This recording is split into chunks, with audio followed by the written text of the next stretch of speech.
Hey, Hey, Eyþór. How are how are you? you? I'm gonna just dive right in because I know you're short on time. Well, I am so happy you're here, and that we finally can share your Cinema Nomad episode with the world. So thanks for joining me for this quick Q&A talk back. Yeah, my pleasure. It's an honor. And tell me where are you now? Where are you zooming in from? I'm in Reykjavik at the moment, in my home there, my second home. How much time a year do you spend now in Flattery versus Reykjavik?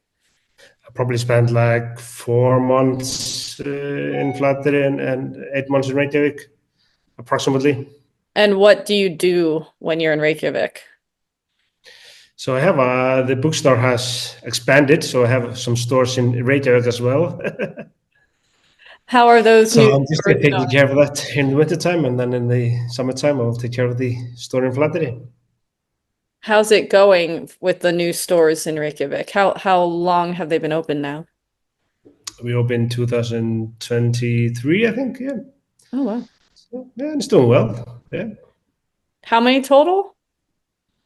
I have two stores, like one store in Flateyri, one in Reykjavik, but I'm opening a new one now in June. So I will have two stores in Reykjavik and one in Flateyri if everything goes as planned.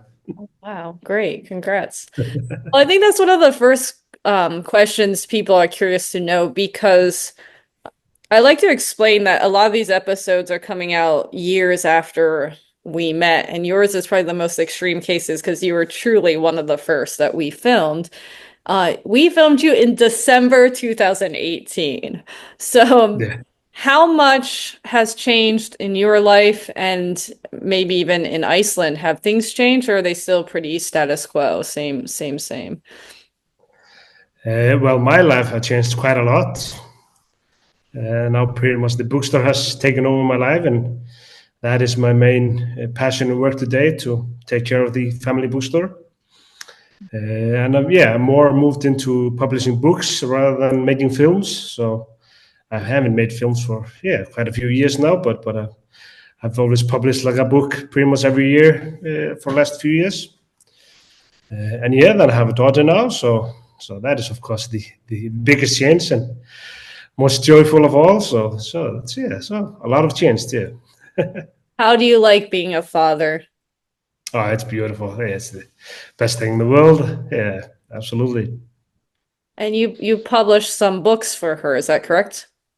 Yeah, so pretty much like most of the books I'm publishing are books for her about her.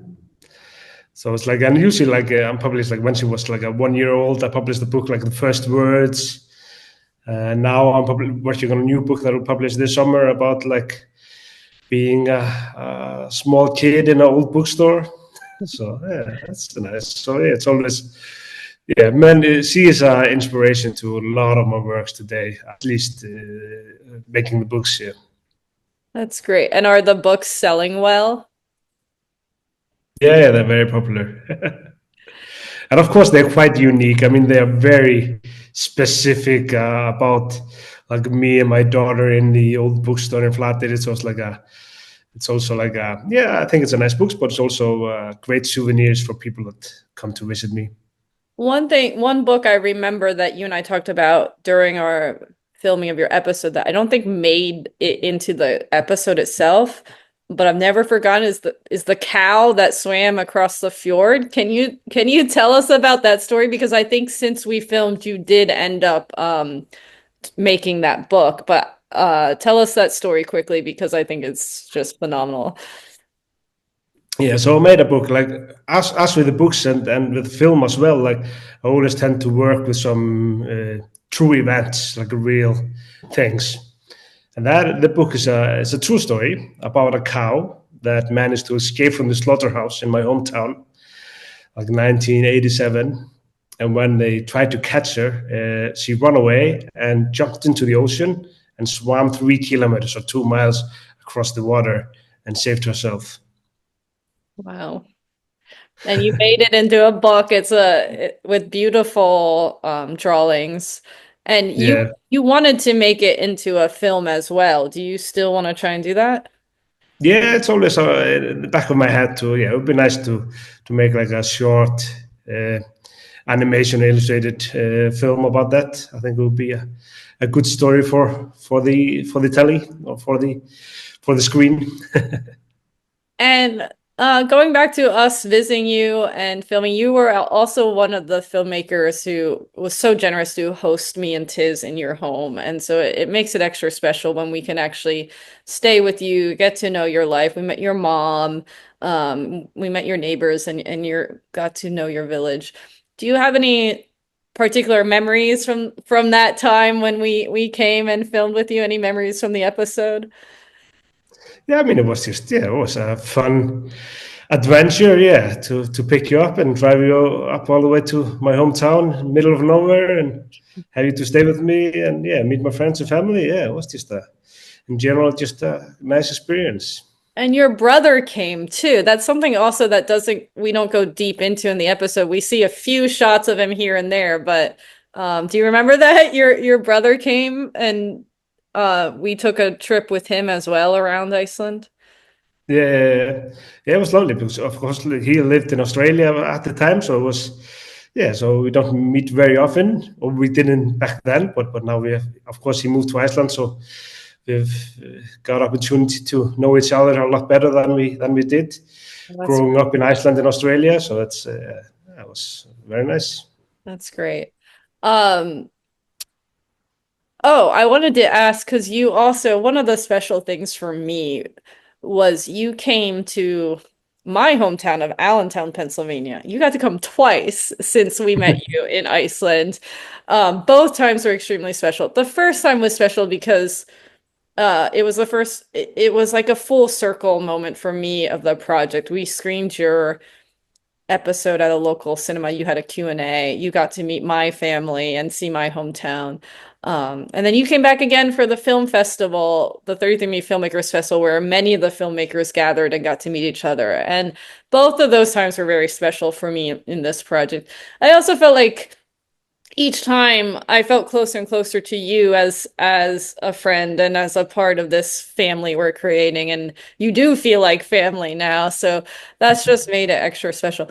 Can you share what some of your impressions or experiences were with visiting um, Allentown and attending the festival and your screening? Yeah, I mean it was just fantastic. It's a quite on. Yeah, it was. I really enjoyed both my trips there to go and see this. Like, I mean, that's a Allentown is a town that I've never heard of. Like, it would never cross my mind to ever go there. Like, Like in a flattering? million years. But it was like it was such a nice excuse to go there and see like a what you would like what I feel like is like a true American culture and like a small village on the countryside. Like yeah, it's a beautiful village and beautiful people and yeah, I really enjoyed it there. Absolutely, Cool. Well, we'll have to get you out to New Mexico one of these days too, because they're very different landscape wise and culturally, and I think you'll love to experience that too. Um, absolutely. and I mean the other thing about Iceland, I think that just stands out a lot to us and within this project is you are a somewhat thriving democracy with relative ease to make films and to tell stories. Is that, that hasn't changed, I presumed, in the 6 years at all since we've been there, has it? No, no, I think Iceland is a quite a nice country to make films and be creative and artistic and quite easy to yeah. I mean, it's a high standard living country, so like everything is just quite easy and good welfare care and everything is just yeah a lot easier than in many other places and to get money for the films and be creative and gather people creative people around you to take part in your project. It's yeah, it's I think we're quite fortunate, and of course, like the film industry is quite big in Iceland compared to how small the country is. I mean, a lot of Hollywood blockbusters come to Iceland to film, both because of the amazing landscape and also because of the great infrastructure and high knowledge in filmmaking. So Yeah, it's beautiful. It's a dream. Um, and So I guess the only thing left is, what's next for you? Where do you want to see the next few years go in your life and career? And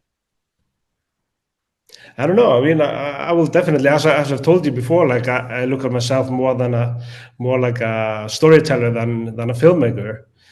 I love to tell stories, and I just need to find the right platform for me stories. And sometimes it's books, sometimes it's film or something else. So I think I will just keep on telling stories, and maybe head back into the film industry, or maybe not. I will see where the stories take me. have you ever considered dabbling in theater, live theater? That would be an interesting, Uh, I think that would be an interesting experiment for you, Ether. Yeah, absolutely. Yeah, I mean that would be if the opportunity comes and if I have the right stories and yeah, why not? And absolutely, like my daughter, she is now 2.5 years old, and she absolutely loves theater. We actually went yesterday to theater. It was like a 4 hour show, and after the show finished, she refused to go out. She wanted another show. So maybe yeah, we'll do some theater with her. It's great. Yeah, I can see a future where you're either doing theater or making films with your daughter um and that's great. Anything else you want to throw in or add or say to the No, I mean audience it's that just is watching your it's such an honor. It's been so great experience to be part of this project and meet you and your family and all the filmmakers. And it's just it's amazing to follow your journey around the world and meeting all the people and culture and connecting all together. You're doing a fantastic job. So yeah, Thanks, looking Eyþór. forward to the next meet and greet. Thanks, Eyþór. Big hugs. Hugs. You too. We really appreciate your time. We know his daughter's My napping. pleasure. We gotta be quiet. Yeah. Bye. Bye bye.